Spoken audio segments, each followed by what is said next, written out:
Okay, lawn fans, you ready? You are gonna learn a lesson today from me. I'm gonna show you my lawn. I just got done with a cut on it, and boom. You look at that, and I'm not sure if it shows up on my camera or not, but that looks like a nice green lawn from what I'm looking back at. However, it is not a nice green lawn. I'm gonna give you some background information here. So I was having a problem with my mower cutting a groove on the left side into the yard, and then the next morning, of course, after it's had a little time to sit and recover, I had scalp marks. It looked like scalp marks going down on through the left side. So I tried all sorts of things. I thought it could be adjusting the reel, backlapping, replacing the rear tires because I had more wear on the left side than the right side. Did all that, and I was still having the issue. So I took a look, I flipped the mower on its back, well, not on its back, I leaned it back, took a look at it, and my bed knife was flat worn out.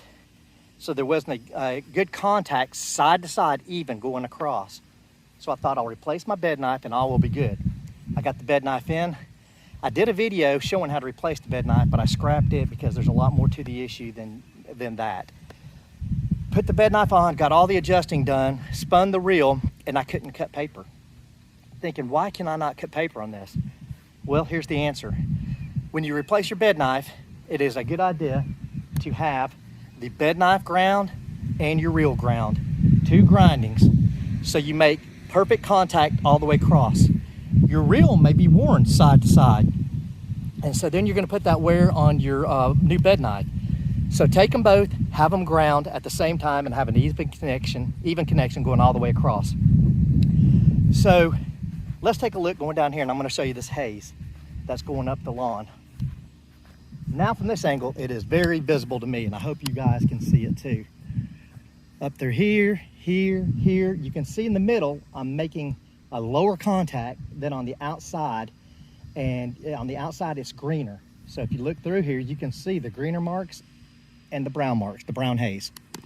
That's because I'm not having a perfect, perfect contact made going all the way across the reel to the bed knife. So I got an appointment today. I want to drop it off. The guy told me I'll get it back to you sometime this week. Now I had to cut it today because if I did not cut it today and I went 5 days without cutting it, I would be back to scalp level again and waiting 2 weeks to recover. I'm getting towards it is the middle of July, and I've only got a few more weeks of really nice growing weather left till the end of August, and then pretty much Bermuda season is done. So I don't want to have to sacrifice coming out here and scalping my yard 2 weeks and then only having maybe 3 to 4 weeks after that left of having nice grass weather. Then it'll start to slow down as September gets here. So I'm going to show you another angle of this. No smoke and mirrors. This is all true to life right here. These are problems you run into when you reel mow a warm season grass.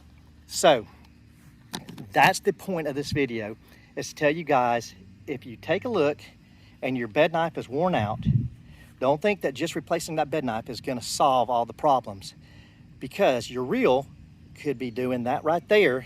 Your bed knife's like this and you're not having good contact made. Get them both ground, both where they're making perfect contact side to side, and start over from there when you need a potential backlapping. That's it. Bermuda Brian out.